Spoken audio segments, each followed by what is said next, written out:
Hello friends, എല്ലാവർക്കും Mary Muthappan YouTube ചാനലിലേക്ക് എല്ലാവർക്കും സ്വാഗതം. ഇന്ന് ഞാൻ വീട്ടിലാണ്. ഇന്ന് അടച്ച പൂജയാണല്ലോ, അതുകൊണ്ട് ഷോപ്പില്ല, അതുകൊണ്ട് ഇന്ന് ചേച്ചിയില്ല. അപ്പോൾ ഇന്ന് വീട്ടിലാണ്. അപ്പോൾ ഇന്ന് രാവിലെ മോൻ പറഞ്ഞിട്ടുണ്ടായിരുന്നു നമ്മുടെ മോഹൻലാലിൻ്റെ ബനാന വെച്ചുള്ള റെസിപ്പി ഇല്ലേ, അതൊന്ന് ഉണ്ടാക്കി തരുമെന്ന്. അപ്പോൾ ഇപ്പോൾ അവൻ കളിക്കാൻ പോയിരിക്കുകയാണ്. അപ്പോൾ അവൻ വരുമ്പോൾ നമുക്കൊരു സർപ്രൈസ് കൊടുക്കാം. ഓക്കെ, ഇതിൻ്റെ ഇൻഗ്രീഡിയൻസ് പഴം, ശർക്കര, തേങ്ങ, പിന്നെ നെയ്യ്, ഐസ്ക്രീം. ആദ്യം ഇത് ഫുൾ വീഡിയോ എടുത്തില്ല. ആദ്യം പഴം നെയ്യിലിട്ട് നന്നായി വാടണം. എന്നിട്ട് അതിലേക്ക് ശർക്കര ഇടണം. അതിൻ്റെ മൊത്തം വീഡിയോ ഞാൻ എടുത്തില്ല. പിന്നെ ശർക്കര ഇട്ടതിന് ശേഷം അതിലേക്ക് തേങ്ങ ഇട്ട് നന്നായി ഇളക്കുക. നല്ല ബ്രൗൺ കളറായി വരുന്നത് വരെ ഇളക്കിക്കൊണ്ടേയിരിക്കണം. എന്നാൽ മാത്രമേ ഇതിൻ്റെ ഒരു ടേസ്റ്റ് പിടിക്കുകയുള്ളൂ.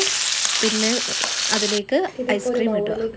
അപ്പോൾ പിന്നെ ഒരു ബൗളിലേക്ക് മാറ്റിയിട്ടുണ്ട്. അതിനുശേഷം ഐസ്ക്രീം ഇട്ട് ഒന്ന് നന്നായിട്ടൊന്ന് ഐസ്ക്രീമും കൂടി ഇതിലേക്ക് വരുന്ന വിധത്തിൽ ഇളക്കുക. എന്നിട്ട് അപ്പോൾ മോൻ വന്നിട്ടുണ്ടായിരുന്നു. അതിനു മുമ്പ് അങ്ങനെ അവന് കൊടുത്തു. സൂപ്പർ ടേസ്റ്റ് എന്ന് പറഞ്ഞു.